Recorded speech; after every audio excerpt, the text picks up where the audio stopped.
De la Première Guerre mondiale au Brexit, en passant par Winston Churchill, Diana et Donald Trump, on peut dire d'elle qu'elle a tout connu.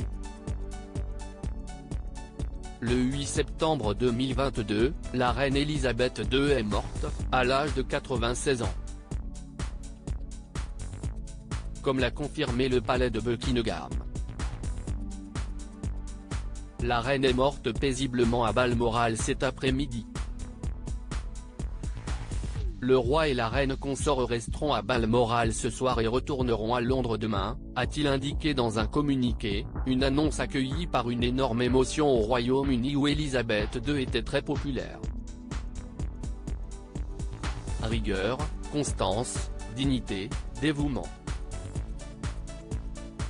Autant de qualificatifs qui accompagnent généralement le nom d'Elisabeth II.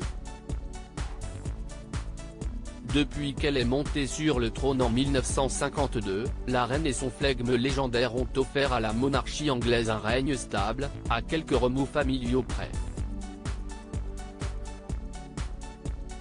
Pourtant, à sa naissance le 21 avril 1926, ce n'était pas sa destinée puisque son père le prince Albert n'était que le second fils du roi George V.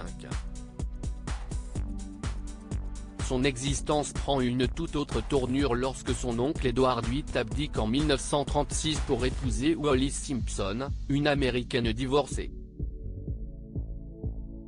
Scolarisée à la maison avec sa sœur Margaret, de 4 ans sa cadette, la future reine d'Angleterre apprend l'histoire, la littérature, la musique, mais aussi le français, grâce à plusieurs gouvernantes. Durant la Première Guerre mondiale, Elisabeth et sa sœur quittent Londres pour éviter les bombardements aériens. Avec la reine-mère, elles vivent d'abord au château de Balmoral en Écosse, puis à Sandringham, dans le Norfolk, avant de s'installer au château de Windsor.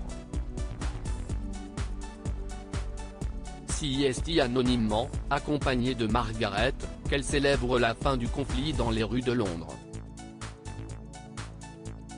Elle effectue ensuite sa première tournée royale avec ses parents en Afrique du Sud en 1949.